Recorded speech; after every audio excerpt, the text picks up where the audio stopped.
Okay, അപ്പോ നമ്മൾ ഇന്ന് പറയാൻ പോകുന്ന ടോപ്പിക് റിഫ്ലക്ഷൻ ആണ്. വളരെ എളുപ്പമുള്ള ടോപ്പിക്കാണ്, വളരെ സിമ്പിൾ ആണ്, ശ്രദ്ധിച്ചിരിക്കാം. ഓക്കെ, അപ്പൊ എന്താ റിഫ്ലക്ഷൻ എന്ന് പറഞ്ഞാൽ, അല്ലെങ്കിൽ എന്താണ് പ്രതിഫലനം എന്ന് പറഞ്ഞാൽ, ഈ സംഭവം നിങ്ങൾ കേട്ടിട്ടുണ്ടോ റിഫ്ലക്ഷൻ? അപ്പൊ റിഫ്ലക്ഷൻ എന്ന് പറഞ്ഞാൽ ഞാൻ ഡയറക്റ്റ് ആക്സിഡന്റ് കാണിച്ചത് സംഭവം കൺസെപ്റ്റ് പഠിക്കാനുള്ളതാണ്. നമ്മൾ എന്ത് പഠിക്കുമ്പോഴും ഫിസിക്സിലായിക്കോട്ടെ മാത്സിലായിക്കോട്ടെ എന്തായിക്കോട്ടെ കാണാൻ പഠിക്കാം. ആ സംഗതി മനസ്സിലാക്കിയിട്ട് നിങ്ങളുടെ കുറച്ച് ലോസ് നമുക്ക് കാണാൻ പഠിക്കേണ്ടി വരും, കുറച്ച് ഇക്വേഷൻസ് ഒക്കെ അല്ലാത്ത സംഗതികളൊക്കെ നമ്മൾ തന്നെ പറ്റും മനസ്സിലാക്കിയിട്ട് പഠിക്കാൻ പറ്റും. ഞാൻ ഡയഗ്രാം വരച്ച് കാണിച്ചു തരാം. ഞാൻ ഫസ്റ്റ് ഇതെന്ന് പറഞ്ഞാൽ എന്താണ്, ഇതൊരു മിററാണ്. മിറർ എന്ന് പറഞ്ഞാൽ കണ്ണാടി അല്ലേ, നമ്മൾ വസ്തുവിനെ കാണുന്ന കാണാൻ നമ്മുടെ വീട്ടിലൊക്കെ ഉപയോഗിക്കുന്ന കണ്ണാടി. ഒരാളുടെ പ്രത്യേകത എന്നാൽ ഒരു സൈഡ് മാത്രം നല്ല സ്മൂത്ത് ആയിരിക്കും, തൊട്ടപ്പുറ സൈഡിൽ നിന്നായിരിക്കും ഒരു കോട്ട് നിങ്ങൾ കണ്ടിട്ടുണ്ടോ, അല്ലെങ്കിൽ പൊട്ടിച്ചു കഴിഞ്ഞാൽ ഇതിന്റെ ബാക്കിൽ കോട്ടിങ് ഉണ്ടോ, ഫ്രണ്ടിലാണ് അപ്പൊ ഇതൊരു മിററാണ്. അല്ലെങ്കിൽ നമുക്ക് പ്ലെയിൻ സർഫസ് ഒരു സർഫസ്, ഒരു പ്ലെയിൻ സർഫസ് ആണ്. ഓക്കെ, ഇനി ഇതിലേക്ക് ഒരു ലൈറ്റ് വന്ന് പഠിക്കുക. അപ്പൊ ലൈറ്റ് ഞാൻ ഒരു ലൈറ്റ് ചേഞ്ചർ ലൈറ്റ് പഠിക്കുന്നത് ഇങ്ങോട്ടായതുകൊണ്ട് ആരംഭിക്കുന്നു. ഇത് പതിക്കുന്ന രശ്മിയാണ്, പതിക്കുന്ന ലൈറ്റാണ്, അല്ലെങ്കിൽ പതിക്കുന്ന രശ്മിയാണ്, അല്ലെങ്കിൽ ഇൻസിഡന്റ് റേ ആണെന്ന് പറയാം അല്ലെ. പതിക്കുന്ന ഇൻസിഡന്റ് ഇൻസിഡന്റ് റേ എന്നുള്ള റേ വിട്ടാൽ അതിന് ലൈറ്റ് എന്ന് പറഞ്ഞത് റേ ആണ്. എന്ന് പറഞ്ഞാൽ ലൈറ്റ് എപ്പോഴും എന്താ നേരെ അല്ലെ, റേ എന്ന് പറഞ്ഞാൽ നേരെ അല്ലെങ്കിൽ രശ്മി എന്നൊക്കെ പറയാം.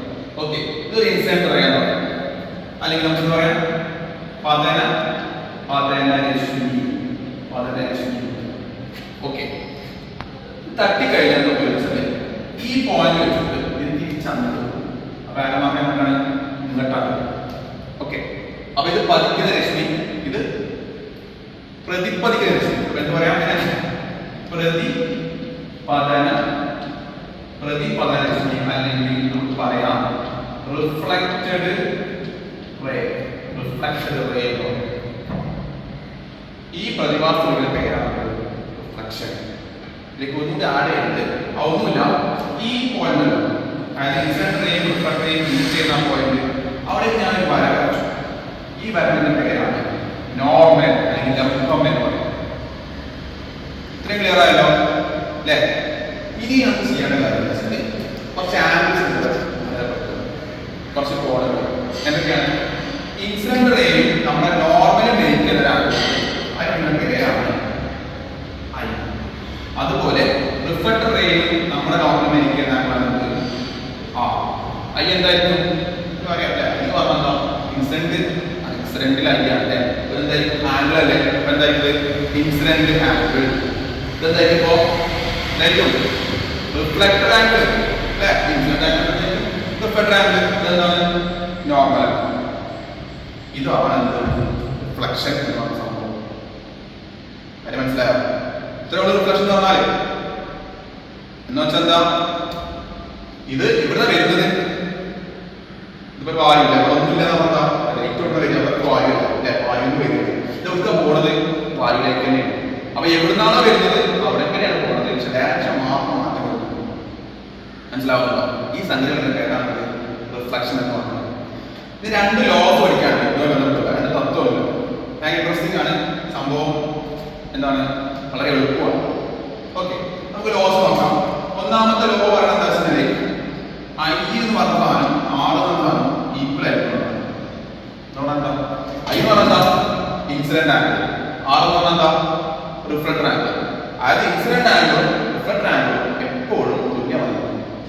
എന്ന് പറഞ്ഞാൽ ഈ സംഗതിക്ക് ഒരു ആംഗിൾ ഉണ്ടാക്കുമല്ലോ, ഈ സംഗതി ഇങ്ങനെ മാറിയാലോ ആംഗിൾ കൂടും, ഇങ്ങനെ മാറിയാലോ ഇങ്ങനെ ആംഗിൾ കൂടും, ഇവിടുന്ന് അങ്ങോട്ട് പോയാലോ ആംഗിൾ കുറയും.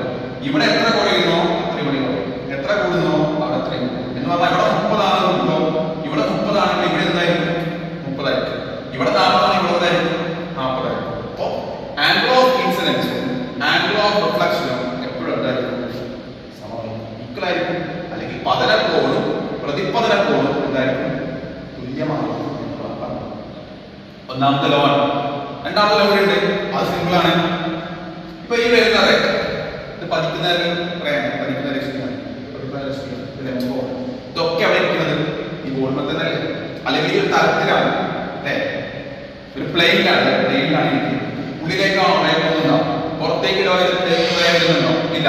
ഈ റേ ഇരിക്കുന്നത് ഈ രണ്ട് റേ ഓർമ്മിക്കുന്നത് ഒരേ തരത്തിലാണ്, ഒരു ഒറ്റ ബോർഡിലാണ് എങ്കിൽ അത് നമുക്ക് പറയാം ഇത് നോർമലും ഇൻസൈഡ് റേയും അതുപോലെ റിഫ്ലക്ട് റേയും എപ്പോഴും ഒരേ സർഫസിലായിരിക്കും, അല്ലെങ്കിൽ ഒരേ പ്രതലത്തിലായിരിക്കും, അല്ലെങ്കിൽ ഒരേ തലത്തിലായിരിക്കും.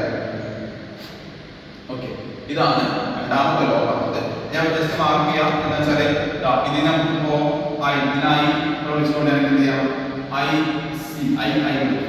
വിളിച്ചു. ഇത് ആർ എന്ന് വെച്ചാല്